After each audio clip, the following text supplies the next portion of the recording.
It's your swan song, sweetheart, so you better start singing. Don't try standover tactics, Ketch, or I'll make a hot curry for you. Does she talk to me or to the cops? Take your pick. It's all the same to me. You T-men are all the same. Think you're wonderful, great big heroes. Don't think I don't know. Glamour boy. She's the one I want to hear from, not you. What's it to be, sugar? I've got nothing to say unless my lawyer says. And her lawyer doesn't say so. When I get through with her lawyer, Buster, he's going to need a lawyer. Now, why don't you both be sensible and admit it was a frame-up? Prove it. Dare me? I defy you. Okay. Mr. Ketch, wait. Pipe down, you pin-headed little... Why, you... Good for you, sugar. I've been dying to take a poke at him, too. Okay, Mr. Ketch. Now I'm ready. Now I'll talk.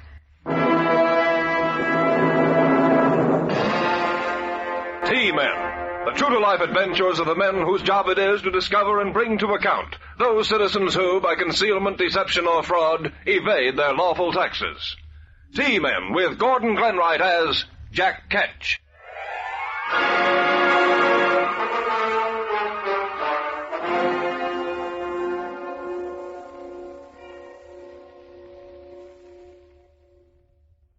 Here is Jack Ketch, one of this nation's T-Men, to tell you the case of the subtle approach.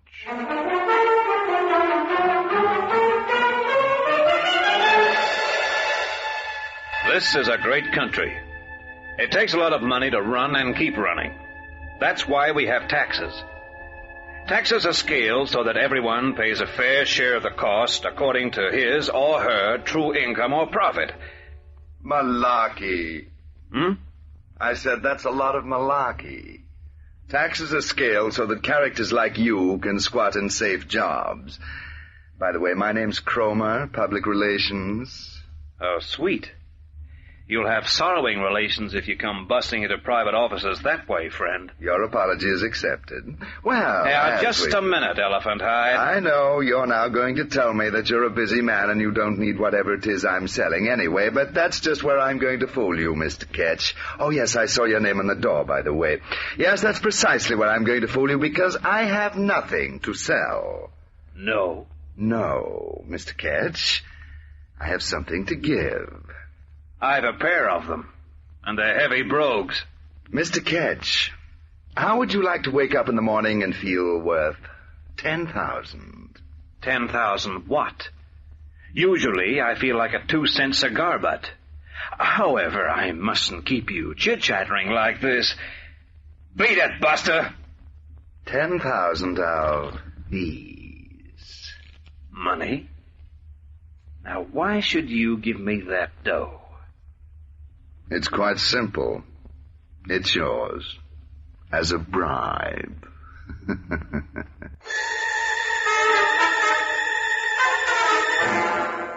I slugged him. Yes, against all the rules, I slugged him. And then had him tossed out on his ear. What did he think I was, anyway? Well, I'd satisfied my lust for violence, but what about my curiosity? I'd flattened the clot before he'd told me what he wanted me to do. Marty Burke thought he could make a shrewd guess. He was 1,000 miles off. Well, I just don't get it. I've gone through Cromer's file and he's clean. Not a query. Not a mark. Pays up his assessed tax on the dot every year. Hey, he's a public relations man, remember? Perhaps he was acting on behalf of a client. Aren't they all? But what a dope to go at it bald-headed. Why, it was almost as if he wanted you to toss him out a window. Next time, I will. Is there going to be a next time? Sure there is. And if Cromer doesn't make it, I will. And soon. Watch it, friend. Curiosity killed the cat, remember? 9 times.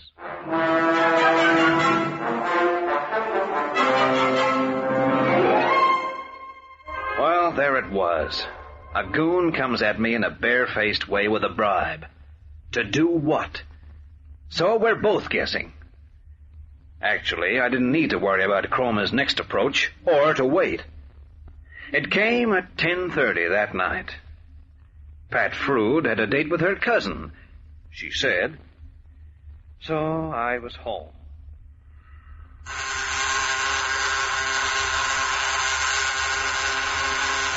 All right, take your foot off that. Oh, so it's you again. Mr. Ketch, Come in. And sit down. That's the one you ducked out on this morning. You'll be sorry for this slasher. I come to do you a good turn, all you do is beat me up. Cromer, you surely haven't come to renew your offer, have you? I hope so, because I'm very interested. I thought you would be. But the price has gone down. 1,000 a punch. Lovely. I've still got 8 for free. Tell me, what do I have to do to stop spending your money on athletics? I want you to get me a certain file. I thought so. Cromer, as an up-and-coming public relations man, you ought to know that stealing taxation files from the record section went out of fashion with button-up boots.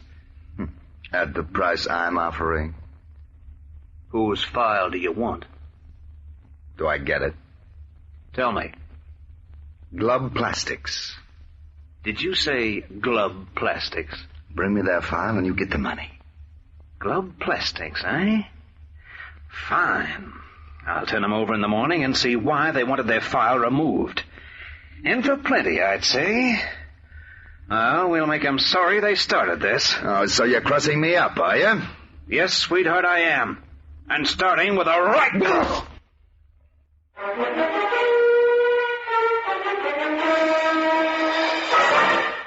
The stairs to my apartment have brass edging strips to save the carpet. The blushing bribe didn't miss one of them. I got to the office next morning with a happy smile on my face and a song in my heart. I like bribers like I like Death Adders. And you can see me dating a Death Adder, can't you? Gaily, I buzzed records and asked them to slip a yellow jack in the filing cabinet and shoot Glove Plastics' file over to me. There were complications. I couldn't call you back sooner, Mr. Ketch, because... Never mind about that. Where's that file? I've been waiting nearly 20 minutes. But I'm telling you, Mr. Ketch, you've got that file already. Do you think I'm a dope and don't see straight? There's nothing on my desk but varnish. Well, there should be, because you got that file yesterday, according to the... What do you mean, yesterday? I didn't even know Glove Plastics existed until last night. Look at the right card, sugar. I have the right card, and it's got your signature on it. Say that again? It's got your... Okay, I'll come over. This is getting funny peculiar. Marty. Now what's wrong? That file on Glove Plastics that Cromer wanted me to swipe. It's gone already, and marked out to me. The bells are ringing, Johnny. Watch it. You can say that again. Let's go across to records and inspect Exhibit A. Wrong. Exhibit B. I've got a feeling that Exhibit A is your hide.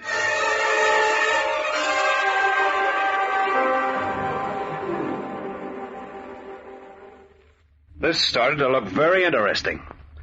My hair started to stand up at the back of my neck, and little chilly tingles played tag up and down my spine. It was my next move. I made it. I don't care if Cromer's as busy as a one-armed paper hanger with a 7-year itch. Get him on this phone. What? Well, tell him it's government business. Yes. Well, it's about time. Yes? Cromer? Speaking. Who's this? Ketch, Taxation and Revenue. Yes, Mr. Ketch, what can I do for you? You can grab a cab and be here in 5 minutes. That's what you can do. If you're a split second late, so help me, I'll take you apart. Steady on, Johnny. Now, what sort of a fool gag is this? Who's this calling? Ketch, the boy that money couldn't buy. You drunk? Talk sense, whoever you are. Sense, is it? I'll give you sense. What about that little job you wanted me to do on Glove Plastics? What happened?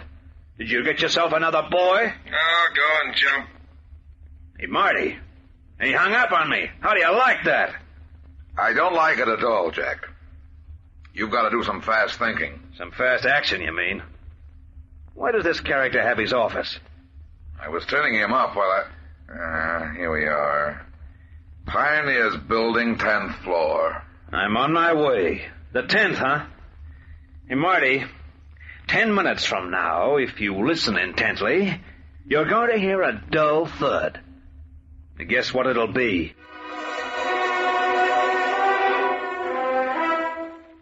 I made it in 8 minutes flat. Surprise, surprise. I'd never seen Cromer before in my life, or he me. My Mr. Cromer was a phony. Why? What was the racket? Why offer me 10 grand to swipe a file that wasn't there? When I got back to my office, I knew why. Look, I tell you to keep your story until you hear mine. Your bank's been on the phone. They want you there right away. My bank? Hey, I'm not overdrawn, am I? I hardly think so, Mr. Ketch. They want you to sign the pay-in slip attached to the 10,000 smackers you banked in their night safe last night.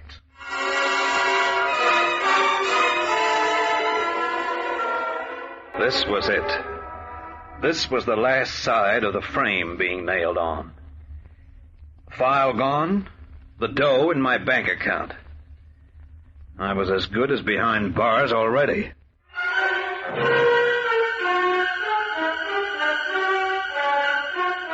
We'll return to Jack Ketch and the case of the subtle approach in just a minute. Meanwhile...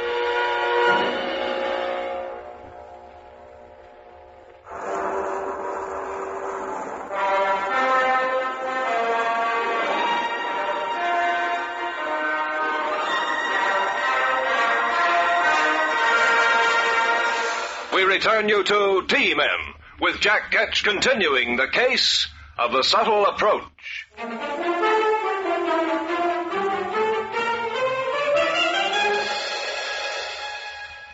Here at the Special Investigation Branch of the Federal Department of Taxation and Revenue, you should never be surprised at anything that happens, even to yourself. I've had people pull guns on me. I've had blondes say, "I think you're cute." I've had husbands say, "Hey, mister, that's my wife." In fact, I once had a character come in and say, "You haven't charged me enough tax." We had him locked up right away. But this is the first time I've ever been framed for bribery and corruption without my permission. The sad point is, how do I convince anyone that I am an innocent party? Look, Jack, don't get me wrong. I'm on your side. I believe everything you tell me. You say this character pretended to be a public relations counselor named Cromer, and he's not. Okay, I accept that. I've just seen Cromer. They're two different men. Now, about this dough... Skip the money for a moment, boy, and get back to that missing file. Your Cromer offered to pay you $10,000 to swipe the complete taxation file of Glove Plastics. You say you refused. Refused? I flattened him twice, didn't I? Now, take it easy. Here's the way I see it, and the way the DG upstairs will see it, too. The DG's not going to hear about this until I've thrown our friend into the can. Are you crazy? Look, the longer you hold off telling the top brass about this, the more suspicious they'll be. Twice in one day, you're offered $10,000 to hand over Glove Plastics' file. You say you refuse. Why? Now, wait a minute. Yet next day, Glove Plastics' file is gone, and someone has mysteriously paid $10,000 into your bank. What are they going to think? It's what they're going to do if I tell them now that's got me bouncing. I'd better get round to the bank and see what I can find out about that pay-in. Do that. And when you get back, take my advice and go up top and see the Director General before it's too late.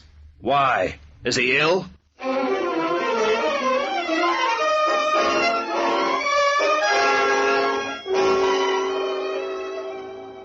All the bank could tell me would fit on the head of a pin. The dough had been paid in through their automatic time-recording night safe at 8:10 the previous night. That was a couple of hours before the phony Cromer visited me.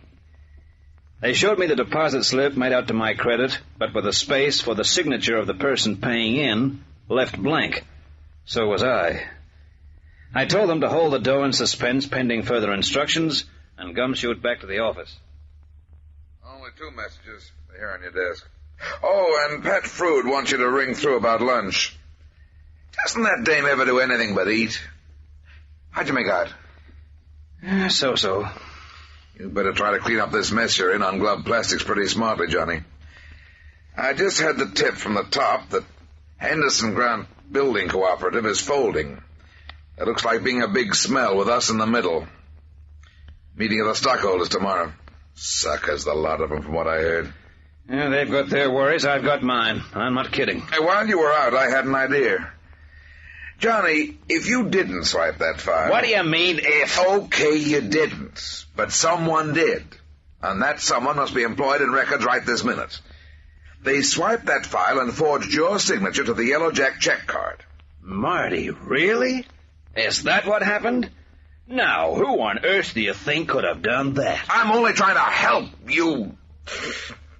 Listen, why can't we put the finger on the culprit through the handwriting?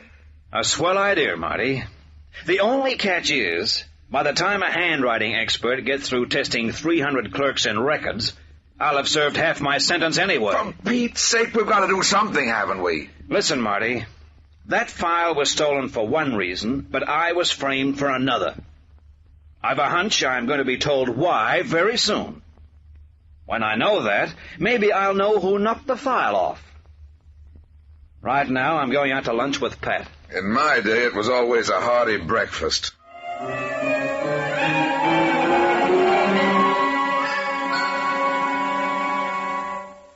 Luncheon was a bright, happy little event, with Pat and me snarling at each other as though we'd been married 10 years. I got up, tossed some money at the desk, and walked out on my heart's desire. Some picnic I was having.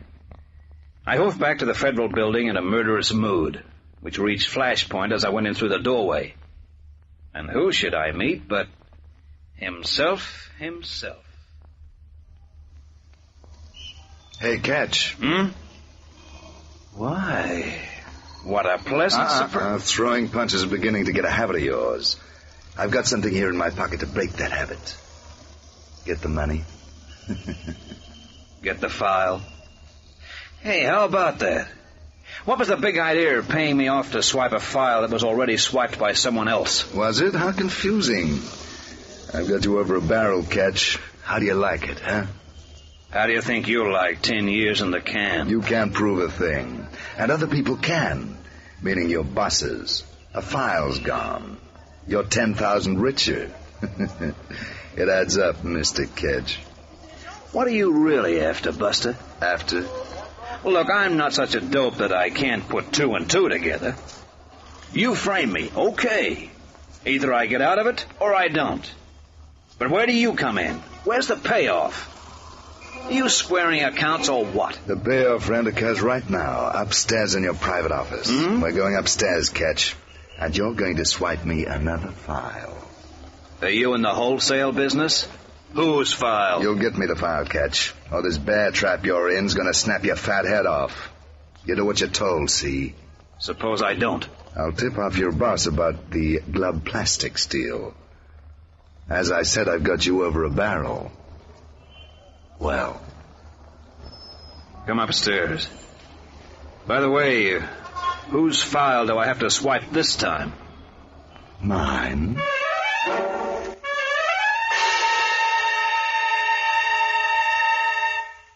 We got to my office. It was empty. Marty Burke's never around when he's wanted. Now I really was in a spot. Well, now what, Buster? Get me the file. You won't get away with this, you know. The moment you try to leave the building with a file under your arm, bells will start ringing and guards... I'm not going to try and take it out. No? No. You're going to get that file from wherever it's kept, and then you're going to sit at your desk and you're going to tear it to bits. After that, you'll burn the bits in that metal waste bin you got over there.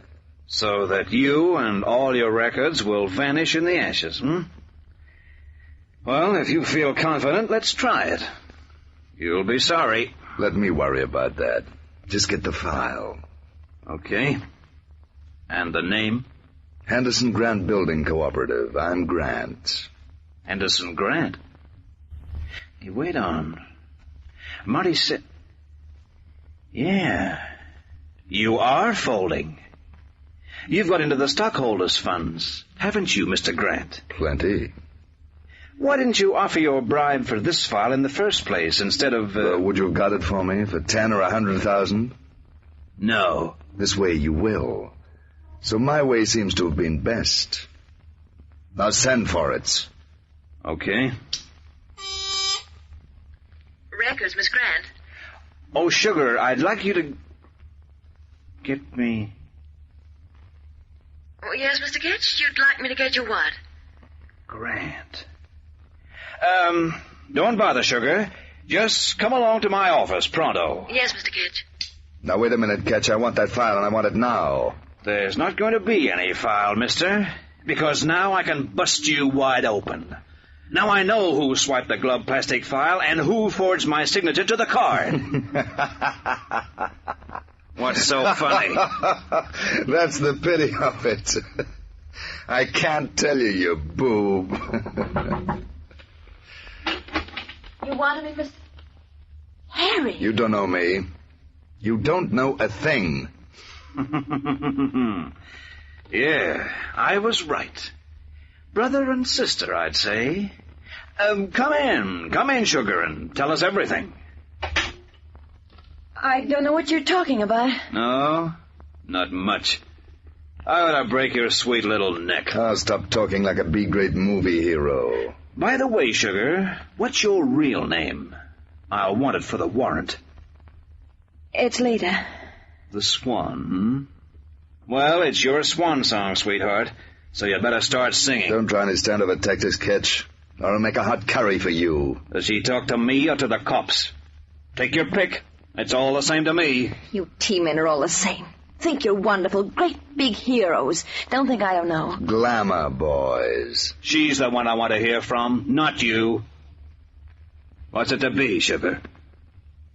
I've got nothing to say unless my lawyer says so. And her lawyer doesn't say so. When I get through with her lawyer, Buster, he's gonna need a lawyer. Now, why don't you both be sensible and admit it was a frame-up? Prove it. Dare me? I defy you. Okay. Mr. Ketch, wait. Pipe down, you pin-headed little... Oh, you... Good for you, Sugar. I've been dying to take a poke at him, too. Okay, Mr. Ketch. Now I'm ready. Now I'll talk. He made me do it. Said he was in too deep to get out. He wanted me to steal the Henderson Grant file, but I wouldn't. Then he asked me if I'd help him if it didn't involve stealing. And so I did. I made out that card on the glove plastic file and copied your signature. Well, there wasn't much harm in that, was there? Oh, no. But why pick and choose? You wouldn't steal his file, but you swiped glove plastics. I don't get it. He doesn't get it, he says. I didn't take the glove plastics file, Mr. Ketch, because there wasn't any such file to take. What do you mean, no such file? Didn't he offer me 10 grand to swipe it? Wasn't there a card showing my signature for it? Part of an elaborate plan to make you jump through the hoop. I invented the name glove plastic and the file and the card to make you think you were in a jam. So you'd swipe the file I really wanted. Well, it nearly worked. Well, I'll be... What's going to happen to us, Mr. Ketch? Not a thing. Is that right, Ketch? Right, as far as the girl's concerned. But how about this? For you!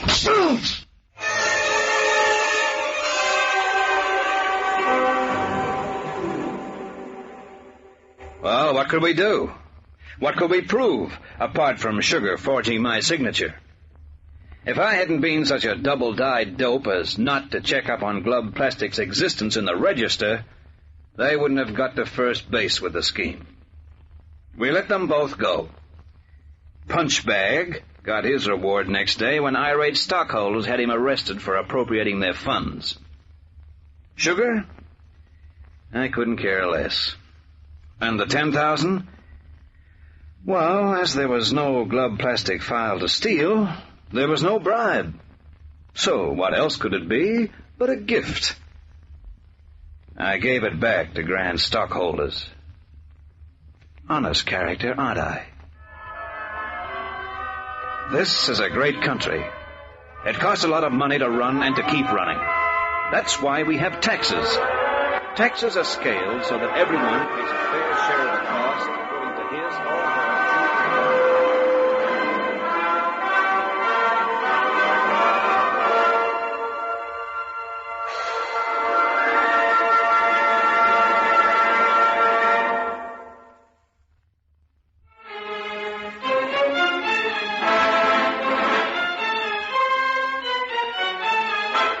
You have been listening to T-Men, the true-to-life adventures of those men whose job it is to discover and bring to account those citizens who, by concealment, deception, or fraud, evade their lawful taxes. T-Men features Gordon Glenwright as Jack Ketch. The case of the subtle approach was written and directed by Donovan Joyce. All names used in this broadcast were fictitious and bore no relation to any living person. T-Men is a Donovan Joyce production. This is Harp McGuire speaking.